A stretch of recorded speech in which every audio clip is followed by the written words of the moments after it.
वाहिगुरु जी का खालसा वाहिगुरु जी की फतेह। सुखमणि साहब की 15वीं अष्टपदी में मन परमात्मा से क्यों टूटा उसके बारे में ये अष्टपदी बता रही है, और कैसे मन को फिर परमात्मा से जोड़ें, कैसे कैसे तरीके और कौन से पड़ाव हैं मन को फिर से रब से जोड़ने के लिए। तो ये सब गुरु साहब इस अष्टपदी में फरमा रहे हैं।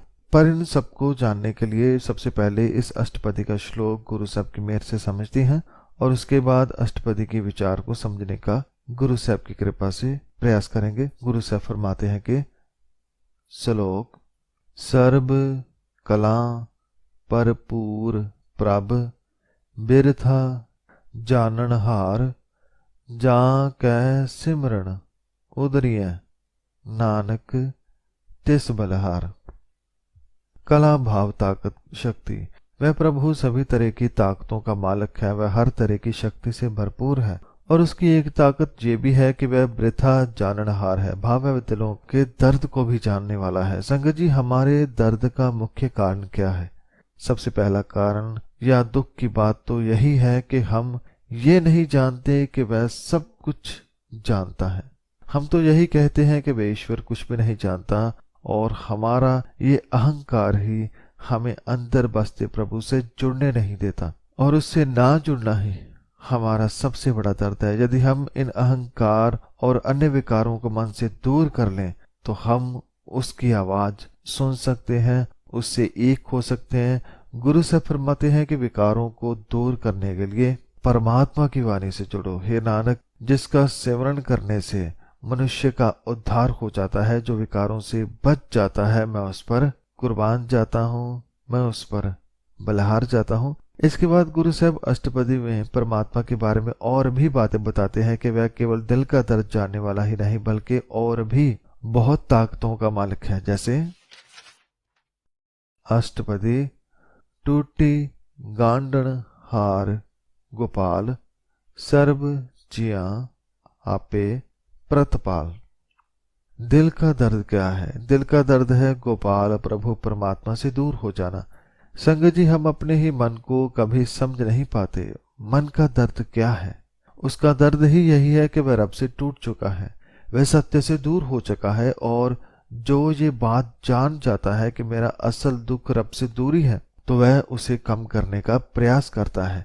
गुरु साहब फरमाते हैं कि जिससे टूटकर मन को दुख लगता है उसे जोड़ता भी वह परमात्मा खुद ही है। उससे जुड़कर ही मन को चैन आता है। जगत का पालक गोपाल प्रभु टूटे हुओं को भी जोड़ने वाला है। परमात्मा की वाणी उपदेश उसके गुण ही मन का दर्द दूर करते हैं, मन को उसके असल स्थान पर लेकर आते हैं, और मन ये भी जान पाता है कि वह केवल दुख दर्द ही नहीं, मेरा पालन पोषण भी करता है, और केवल मेरा ही नहीं बल्कि समस्त प्राणियों का वह स्वयं ही पालन पोषण करता है, उनकी देखभाल करता है।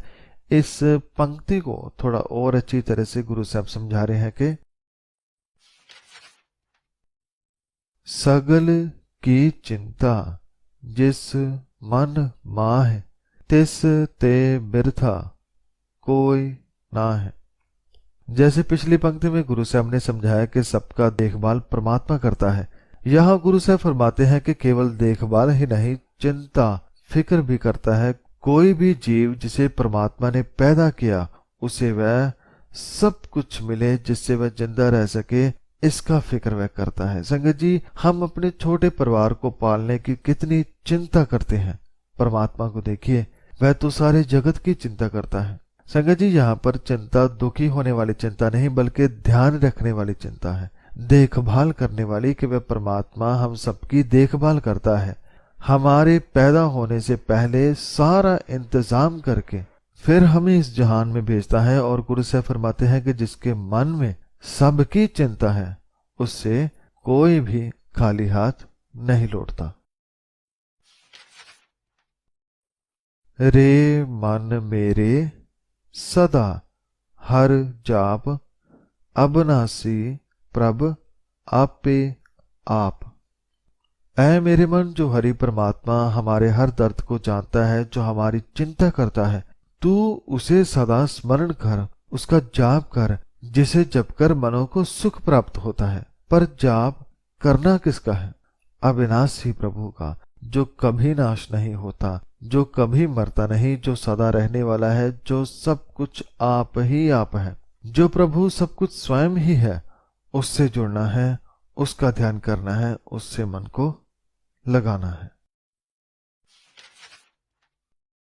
आपन किया कछु ना होए, जे सौ प्राणी लोचै कोय।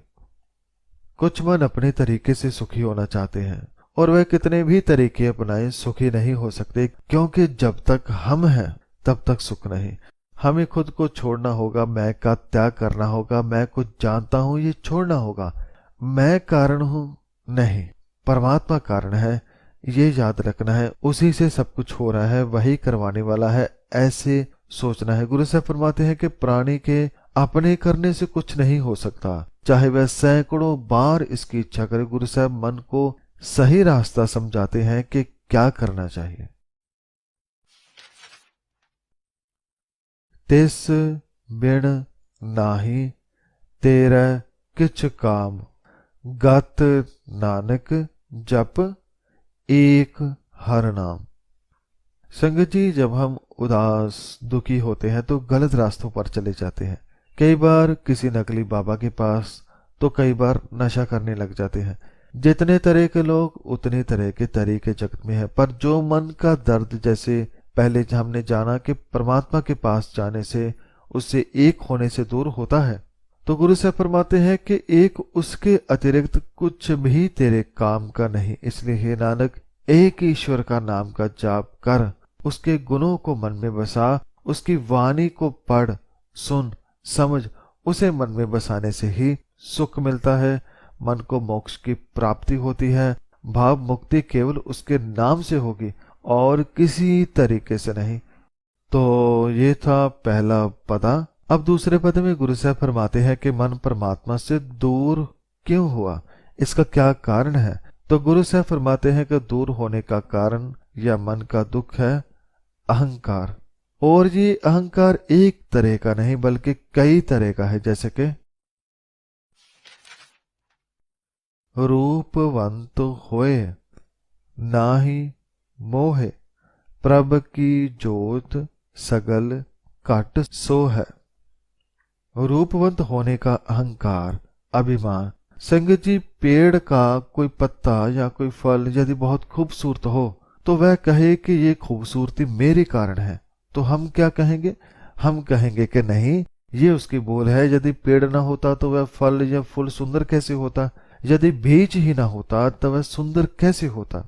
गुरु साहब फरमाते हैं कि जैसे फल या कोई फूल सुंदर है तो उसकी सुंदरता का जो मूल है वह बीज है। ऐसे ही हमारा मूल है परमात्मा, जिसके कारण हम खिले हुए हैं। ऐ मन याद रख, रब की ज्योति ही समस्त शरीरों में शोभा दे रही है, वही हर शरीर में जगमगा रही है। इसलिए रूप का मान मत कर, इसका अहंकार मत कर, बल्कि जिसका ये रूप है उसको याद कर, उसका ध्यान कर। धनवंता होए क्या को गर्भ है, जहां सब किच तिसका दिया दर्ब है। एक और अहंकार के बारे में गुरु साहब फरमाते हैं कि धनवंत, अमीर होने का गर्व। संगत जी, मन के रोग दूर करने का सबसे सही तरीका है उसे उसके बारे में पूरा ज्ञान दे देना। तो गुरु साहब यहाँ अहंकार रोग की बात कर रहे हैं कि कैसे इंसान परमात्मा से टूटा, साथ में ये भी याद दिला रहे हैं कि जुड़ना कैसे है। गुरु साहब फरमाते हैं कि धनवान होकर कोई इंसान क्यों अभिमान करे। ये अभिमान ऐमन बिल्कुल भी नहीं करना चाहिए और याद रखना चाहिए कि ये जो भी कुछ इस धरती पर है सब कुछ परमात्मा का है, उसी ने दिया है, उसी ने बनाया है। वह सबसे महान और बड़ा है, इसलिए जो सबसे बड़ा है, जो इस धन का भी दाता है, उससे जुड़ना है, अहंकार का त्याग करना है। अत सूरा जे कौ कहावै, प्रभ की कला बिना कहतावै। अर्थात यदि कोई पुरुष अपने आप को महान शूरवर कहलवाता है तो वह जरा सोच कर देखे कि प्रभु की कला शक्ति बिना वह क्या प्रयास कर सकता है? कुछ भी नहीं। वह शक्ति देता है तो हम बलशाली बनते हैं, हम उसके बिना कुछ नहीं कर सकते। संगत जी, कुछ लोग कहते हैं कि ठीक है, परमात्मा ने सब बनाया, लेकिन शरीर को बलवान तो हमने बनाया, लकड़ी से घर या बाकी सामान तो हमने बनाया, गाड़ी मोबाइल और कितना कुछ तो हमने बनाया। तो संगत जी, यहाँ पर हमें ये बात याद रखनी है कि ये सब कुछ बनाने के लिए जो सामान था वह कहाँ से आया। यदि वह कुछ देता ही ना तो हम क्या कर लेते। हम जो भी बनाते हैं उसके दिए हुए से ही बनाते हैं, और यदि वह दिमाग भी ना देता तो हम क्या कर सकते थे, कुछ भी नहीं। परमात्मा ने हमें सब कुछ बनाने का मौका दिया, हमें दिमाग दिया, हमें सब सुविधाएं दिए कि कहा कि बनाओ, और ये सही भी है, इसमें कोई भी गलत बात नहीं है। पर जब हम इस पर अहंकार कर लेते हैं तो अपना सब कुछ अहंकार में गवा लेते हैं, और यदि अहंकार छोड़कर चलते हैं तो सब कुछ पा लेते हैं। जे को होए बह दातार, तिस देनहार जाने गावार। एक और अहंकार के बारे में गुरु साहब फरमाते हैं, पर इस अहंकार को गुरु साहब अहंकार नहीं मानते बल्कि मूर्खता कहते हैं। वह है दातार बनकर बैठ जाना। जैसे आजकल खुद को भगवान बनाकर लोग बैठ जाते हैं, जो खुद को रब कहते हैं, पर उनके आसपास भी रब नहीं। गुरु साहब फरमाते हैं कि यदि कोई पुरुष दानी बन बैठे या दातार बन बैठे तो दाता प्रभु उसको मूर्ख समझता है। संगत जी, वाहिगुरु हमें दातें पदार्थ दे रहा है, उसका हमें धन्यवाद करना चाहिए, और यदि हमें बांटने के लिए भी कहा है तो बांटे, पर अहंकार मत करें।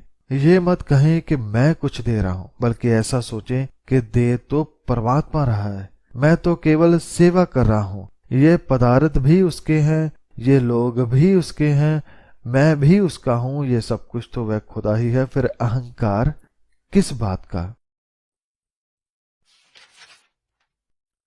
तो दूसरे पदे के अंत में गुरु साहब इस अहंकार के पक्के इलाज के बारे में फरमाते हैं कि जिस गुर प्रसाद तुटै हों रोग, नानक सो जन सदा अरोग। इस अहंकार को दूर करना है तो मन को परमात्मा के नाम की दवा दे, और वह दवा गुरबानी में है। गुरु की वाणी को पढ़ने समझने से मन को परमात्मा के नाम रूपी दवा मिलती है। गुरु साहब फरमाते हैं कि गुरु की कृपा से जिसके अहंकार का रोग दूर होता है, हे नानक, वह जन सदा के लिए आरोग हो जाता है। एक दो दिन के लिए नहीं, सदा के लिए मन का अहंकार वाला रोग दूर हो जाता है। और संगत जी, गुरु का शब्द उपदेश केवल रोग ही दूर नहीं करता, और क्या क्या करता है, आइए जानते हैं तीसरे पदे में। ज्यों मंदिर को थामै थम्मन, त्यों गुर का शब्द मनह अस थमन। जैसे मंदिर को, भावघर को थम सहारा देता है, खंबा सहारा देता है, ऐसे ही गुरु का शब्द मन को सहारा देता है। संगत जी, जब हमारे घर का मुखी मन ही सही ना हो तो बाकी सभी इंद्रियां अपने अपने स्वाद में मस्त हो जाती हैं, पर जब गुरु के शब्द का सहारा मिलता है तो मन सुधरता है। मन फिर ना केवल खुद को संभालता है बल्कि पूरे घर को संभाल पाता है। वह आंखों को सही देखने लगा देता है, कानों को, हाथों को, पांव को, दिमाग को सही रास्ते पर लगाता है। जब वह खुद अपने घर में वापस आता है, जब मन का सहारा गुरु का शब्द बनता है। ज्यों पाखाण नाव चढ़ तरह, प्राणी गुर चरण लगत निस्तर। पाखान भाव पत्थर। गुरु का शब्द एक नाव की तरह है जिसमें सवार होकर मन संसार समंदर से पार लग जाता है, और जो विकारों में फंसे रहते हैं वे इसी समंदर में डूब जाते हैं। गुरु से फरमाते हैं कि जैसे नाव में रखा पत्थर पार हो जाता है, वैसे ही प्राणी गुरु चरणों में लगकर भवसागर से पार हो जाता है। संगत जी, हम पत्थर बने मनों को भी गुरु का शब्द पिघलाकर मोम कर देता है। सख्त बने मनों को भी गुरु के उपदेश नरम कर देते हैं। केवल जरूरत है तो गुरु के शब्द को पढ़ने की, विचारने की, और गुरु पर प्रेम, श्रद्धा, विश्वास करने की। ज्यों अंधकार दीपक प्रगास, गुर दर्शन देख मन होए विगास। जब मन गुरु के उपदेशों द्वारा अपना घर बचा लेता है, जब गुरु के उपदेशों के नाम में चढ़कर मन विकारों से मुक्त हो जाता है, तो जैसे दीपक अंधेरे में प्रकाश कर देता है, वैसा ही प्रकाश मन में होता है। और ये प्रकाश ऐसा है जिससे मन खिल उठता है, जाग जाता है, सुचेत हो जाता है और उसे गुरु का दर्शन बड़ा ही प्यारा लगता है। जैसे अंधेरे में दीपक जगने से प्रकाश होता है, ऐसे ही गुरु का दर्शन करने से मन का विकास होता है, मन खिल जाता है, आनंद से भर जाता है। संगत जी, गुरु का दर्शन, गुरु की वाणी को पढ़ना समझना है, इसलिए हम सबको सहज पाठ के रूप में गुरु का दर्शन करते रहना चाहिए।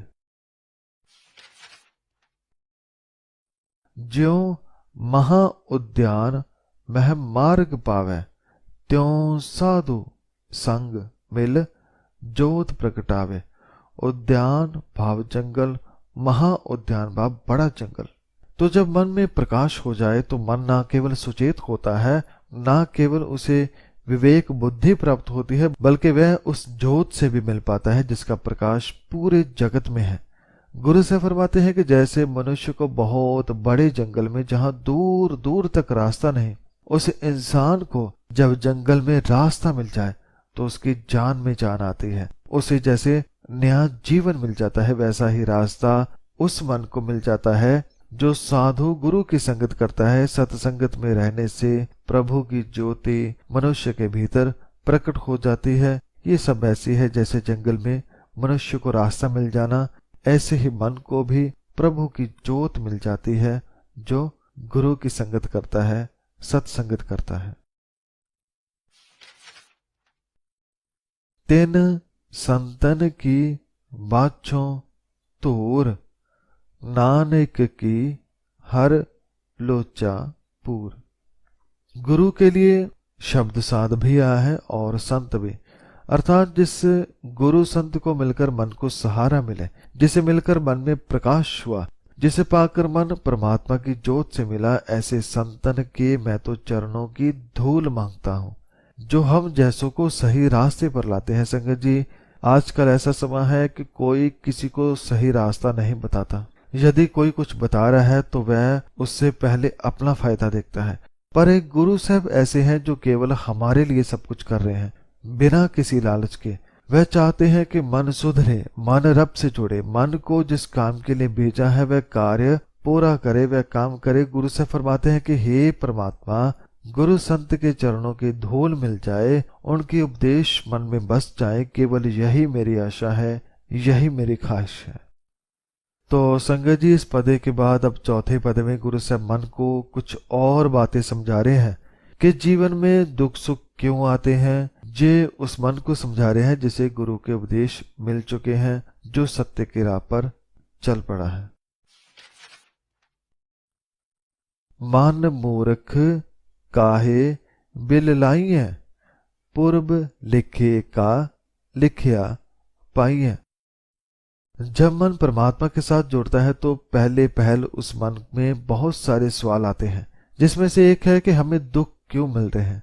तो गुरु से फरमाते हैं कि दुख तो जीवन का अंग है, सभी पर आते हैं, पर दुख से दुखी वह होते हैं जो विकारों में फंसे हैं। हमारा विकारी स्वभाव जो बचपन से लेकर अब तक बना रखा है, यही सबसे बड़ा दुख है। जब विकारों से दूर हो जाओगे तो दुख भी दुख ना लगेंगे। गुरु से फरमाते हैं कि हे मूर्ख मन, मूर्ख भाव जिसका मुख दो तरफ हो, कभी सत्य की तरफ कभी झूठ की तरफ। ऐ मूर्ख मन, तुम क्यों विलाप करते हो, क्यों ये सब सोच सोच कर दुखी हो रहे हो। जो तूने पूर्व के कर्म में भाव, जो पहले तुमने मन पर कर्म लिख लिए हैं, उसी के द्वारा तुम्हें ये फल मिल रहा है। ये फल तब तक खाना पड़ेगा जब तक सोच नहीं बदल लेते। जैसे ही मन गुरबानी द्वारा प्रभु गुणों में जीना शुरू कर देगा, परमात्मा के हुक्म को समझेगा, तो पता चलेगा कि ये सुख दुख भी उसका ही एक खेल था, ये जीवन का हिस्सा था। जैसे कि गुरु साहब फरमा रहे हैं कि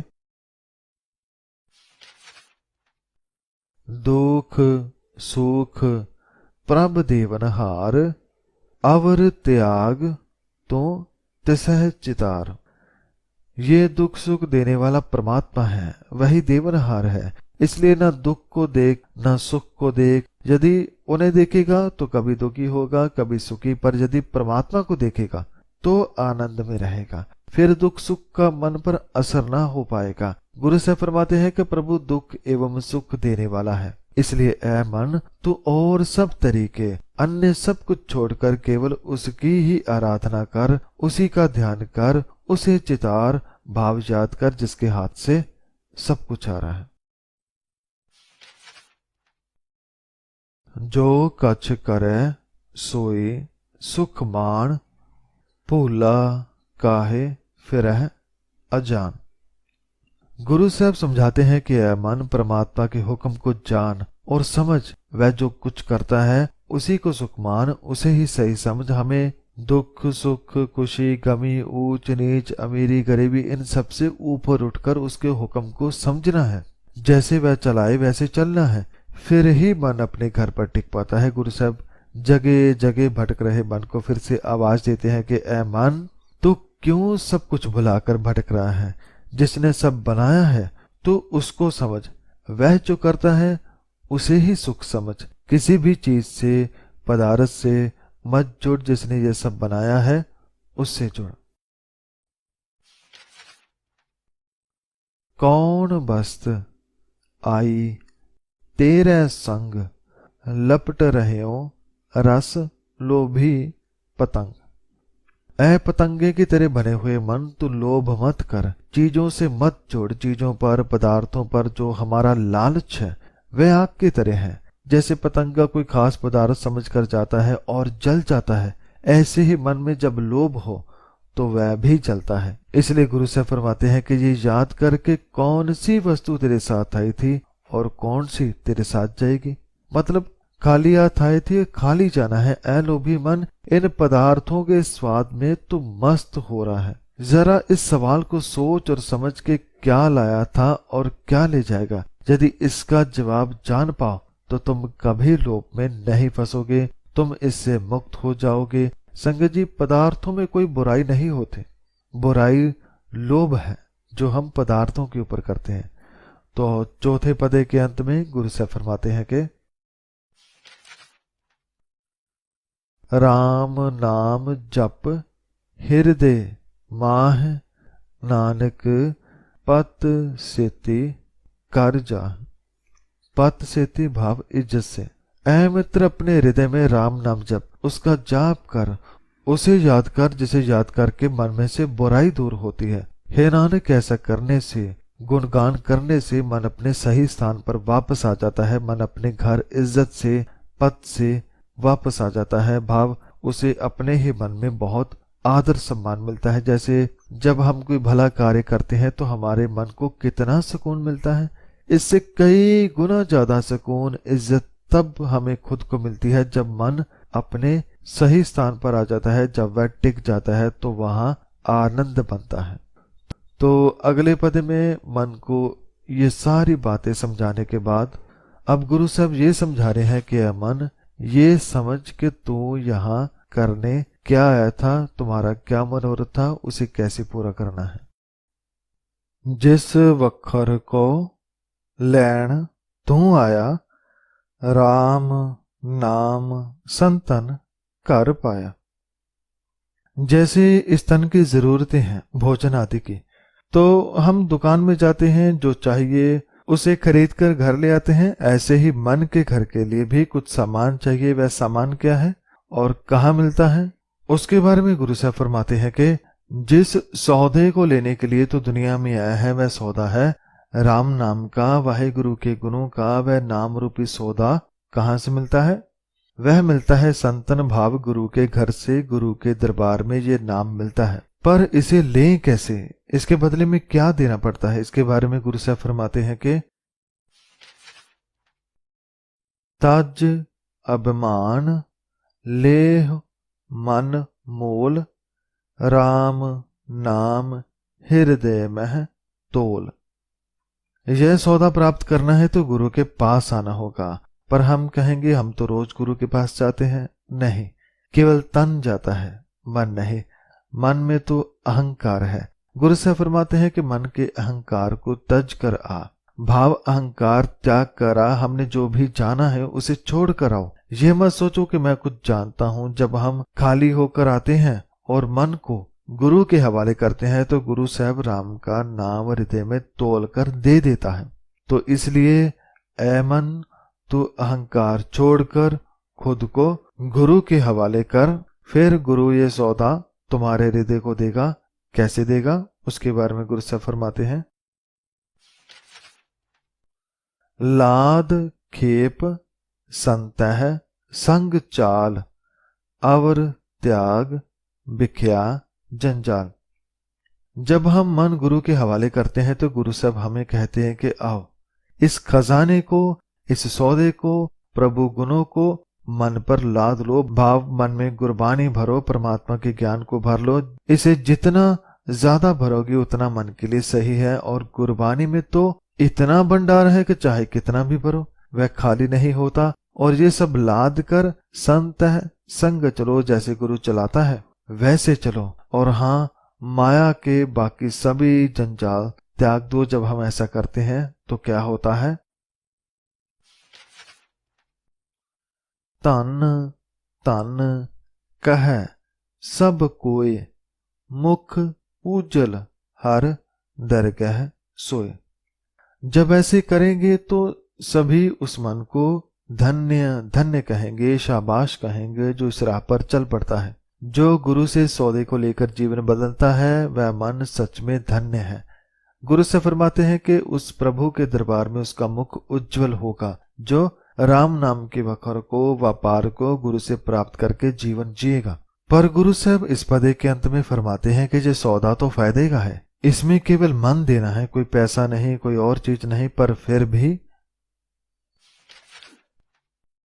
एह व्यापार विरला व्यापार है, नानक ताकै सद बलहार। पर फिर भी इस व्यापार को कोई विरला ही करता है। संगत जी, जब इस व्यापार में हमें कुछ भी अलग से नहीं देना, फिर हम मन को बदलने के लिए ऐसा सौदा क्यों नहीं करते। हमें केवल मन लगाकर दिन में कुछ पल वाणी ही तो पढ़नी है, समझनी है। यदि थोड़े वक्त के लिए ऐसा करें तो हमारा जीवन बदल सकता है, पर हम ये क्यों नहीं करते। गुरु से फरमाते हैं कि जो ऐसा सौदा करते हैं, मैं उस व्यापारी मन पर सदा बलहार जाता हूं, सदा सदके जाता हूं। उसने इस व्यापार को करके अपने जीवन को बदला है, अपने जीवन मनोरथ को पूरा किया है। तो ये था 5वां पद। अब अगले पद में गुरु को नमस्कार की गई है जिसने मन को इस रास्ते पर लगाया, जिसे ऐसा व्यापार करना सिखाया। चरण साध के तोए तोए पियो, अर्प साध को अपना जियो। अर्प करना भाव अर्पणा। संगत जी, आजकल कई बार देखा है जो गुरु से कुछ सीख जाता है वह अपना ही एक डेरा बना लेता है, खुद को गुरु बना लेता है, और ऐसा करके वह खुद की कमाई को खुद ही गवा लेता है, क्योंकि वह अहंकार से भर जाता है कि मुझे बहुत ज्ञान हो गया। संगत जी, ज्ञान में जब ध्यान हो तो वह भव सागर से पार लगा देता है, और यदि ज्ञान में अहंकार हो तो वह हमें डबो देता है। इसलिए गुरु से फरमाते हैं कि ऐ मन, जिस गुरु ने तुम्हें इस काबिल बनाया, जिसने तुम्हें परमात्मा के गुणों का व्यापार करना सिखाया, तो उस साध गुरु के चरणों को धो धो कर पी। उस साध जन के ऊपर अपनी जान कुर्बान कर, जिसने तुम्हें जीने की राह सिखाई, जिसने तुम्हें सत्य से परमात्मा से जोड़ा, जिसने सच्चा व्यापार करना सिखाया, नाम से जोड़ना सिखाया, उस पर सदा सदा कुर्बान जा, सदके जा। साध की तूर करो स्नान, साध ऊपर जाइए कुर्बान। ऐमन, कहीं फिर दोबारा तुम्हें कोई रोग ना लग जाए, इसलिए रोज नित्यनेम कर। रोज साध की धूल में भाव गुरु के उपदेशों में अपने मन का स्नान करवा, ताजो तू साफ रहे, पवित्र रहे, बेदाग रहे। ऐमन, सदा साध के ऊपर कुर्बान जा, उस पर सदके जा, उस पर बलहार जा, जिसके उपदेशों से मन की मैल दूर होती है। साध सेवा वड भागी पाइय, साध संग हर कीर्तन गाइए। ऐ मन, तो बड़ा भाग्य वाला है जो तुम्हें साध की सेवा करने को मिली। साध की सेवा भाव गुरु की सेवा है। शब्द विचार, गुरु के शब्द को विचारना मन की सच्ची सेवा है। उसमें मन को लगाना चाहिए। जब मन ऐसी सेवा करता है तो मन फिर खुद ही तन से बाकी सेवाएं करवा लेता है। इसलिए ऐसी सेवा मन की चलती रहे, इसके लिए सदा साध संग से जुड़े रहो। साध संग में जाकर हर का कीर्तन गाओ, उसके जस गाओ, परमात्मा को गुणगान करो, वही गुरु का जाप करो। अनक बिगन ते साधु राखै, हर गुण गाए अमृत रस चाखै। गुरु से फरमाते हैं कि साधु मन को अनेकों विघ्नों से बचाता है। भाव मन पर जो विकारों के विघ्न है, बंधन है, उनसे गुरु बचाता है। कैसे बचाता है? गुरु हमें समझाता है कि हर गुण गाए। ऐ प्यारे मन, हर मुश्किल का हल है प्रभु गुणों को गाना, उसका ध्यान करना, मन में बसाना। जब मन उन गुणों को मन में बसाकर जिएगा तो मुश्किलों से तो बचेगा ही। भाव मन पर किसी मुसीबत का असर नहीं होगा, पर मन साथ ही में प्रभु गुण गाने, जपने व मानने से मन अमृत रस को पीता है। ये गुण जहां एक तरफ मन को सहारा देते हैं, वही मन की दवा भी है, मन का आराम भी है, मन के लिए अमृत भी है। ओट गई संतह दर आया, सर्ब सुख नानक तह पाया। ओट भाव सहारा, गहे भाव पकड़े। जिसने संत के द्वार को पकड़ा है, भाव जो गुरु के द्वार पर आकर गुरु का सहारा लेता है, जो गुरु की शरण में आता है, हे नानक, वह सभी सुख प्राप्त कर लेता है। सभी सुख हैं परमात्मा, मन परमात्मा को पा लेता है। तो ये था छठा पदा। अगले पद में प्रभु गुण जो मन ने गुरु से प्राप्त किए हैं, वह गुण क्या क्या करते हैं उसके बारे में मन को समझ आती है कि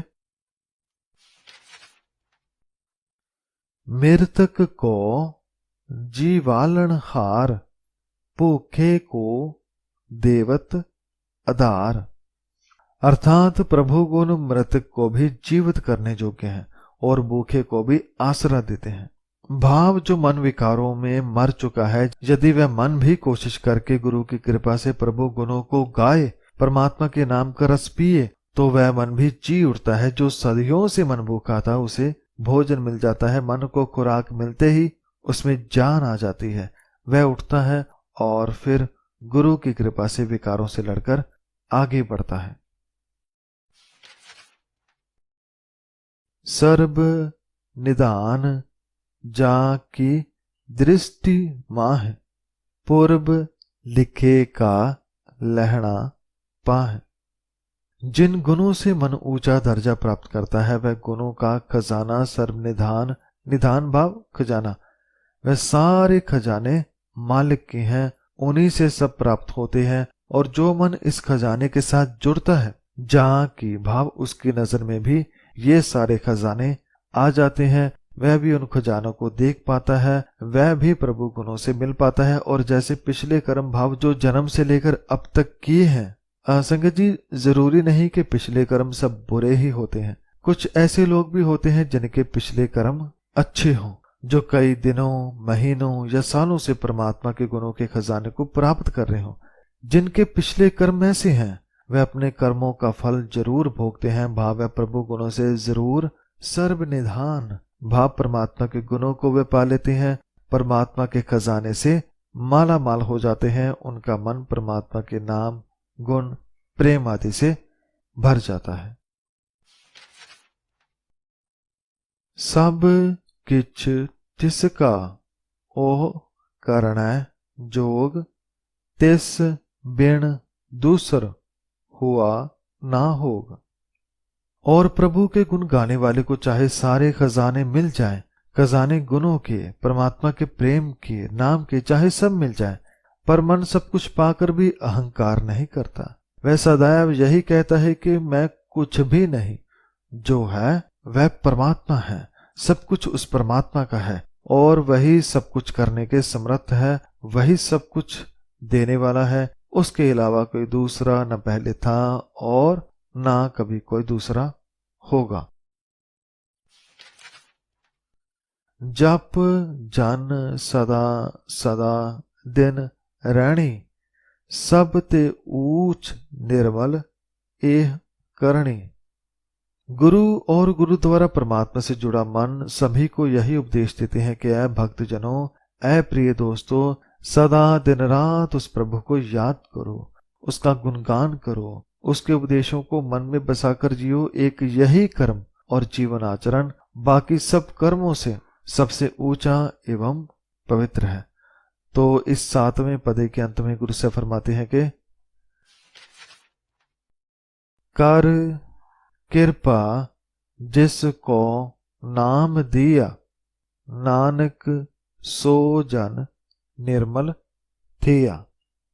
और हर गुण गाने वाला, अकाल पुरख को मन में बसाने वाला ये भी जान जाता है और इसका प्रचार भी करता है कि कोई गुण परमात्मा का नाम मेरे कारण नहीं, बल्कि जब उसकी मेहर होती है, जब उसकी नजर में हम भा जाते हैं, जब वह कृपा करता है, तब वह नाम बख्शता है, तब वह नाम की दात देता है। हे नानक, जो इसे प्राप्त करता है वह जन निर्मल हो जाता है, पवित्र हो जाता है।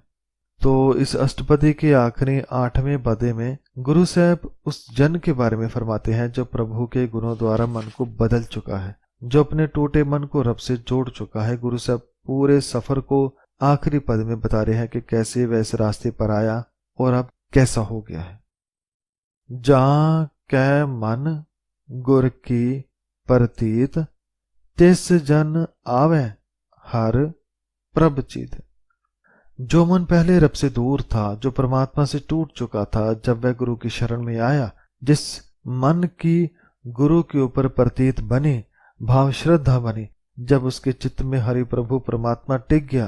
पहले मन खुद भटकता था, पर जब गुरु का शब्द मन का सहारा बना तो मन अपने घर पर टिक गया। और फिर ये मन कोई आम मन नहीं रहा, बल्कि भगत भगत सुनिए तेह लोए, जा कै हृदय एको होए।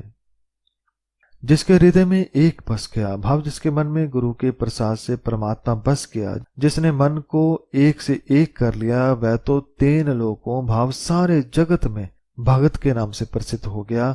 उसे अब हर कोई रब का भक्त कहता है, परमात्मा का सेवक कहता है। और उसका जीवन कैसा हो जाता है? सच करनी सचता की रहत, सच हृदय सत मुख कहत। उसका जीवन सच्चा हो जाता है, उसके कर्म सत्य हो जाते हैं, उसकी जीवन मर्यादा भी सत्य हो जाती है। भाव उसका जीवन पूरा का पूरा सत्य हो जाता है, परमात्मा हो जाता है।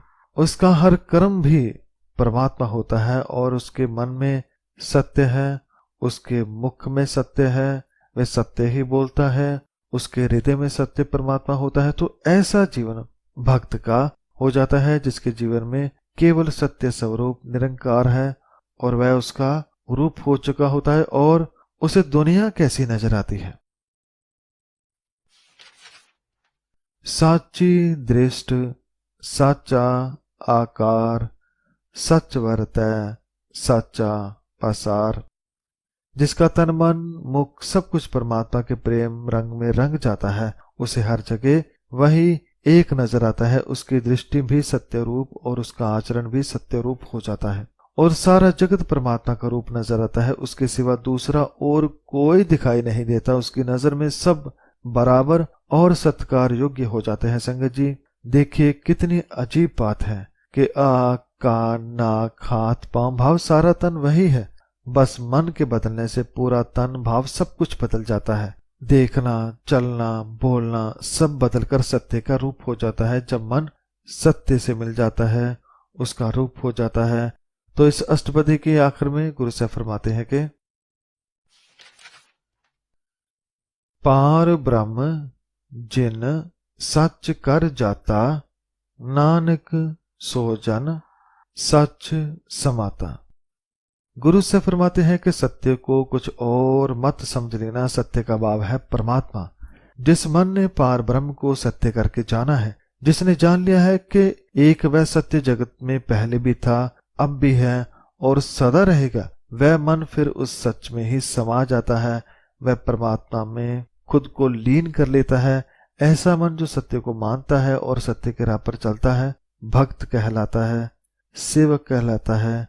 तो ऐसे मन उस एक से एक हो जाता है, मिल जाता है, जुड़ जाता है। तो संगत जी, ये थी 15वीं अष्टपदी की विचार, जिसमें गुरु साहब ने पहले हमारे दर्द के बारे में बताया कि इंसान का सबसे बड़ा दर्द क्या है, परमात्मा से टूट जाना, दूर हो जाना। फिर गुरु साहब हमें उससे जुड़ना सिखाते हैं, पहले मन को सहारा देते हैं, फिर उसे प्रभु गुणों से जोड़ते हैं और धीरे धीरे करके उसे परमात्मा के भक्त होने तक लेकर आते हैं। और फिर वह मन जो रब से टूट गया था, अब वही उसी के साथ जुड़कर एक हो जाता है, सुकून पाता है, आनंद पाता है, परमात्मा पाता है। तो इस बहुत ही प्यारी और शिक्षा से भरी अष्टपदी के बाद अगली अष्टपदी को हम गुरु साहब की मेहर से, कृपा से अगली वीडियो में समझने का प्रयास करेंगे।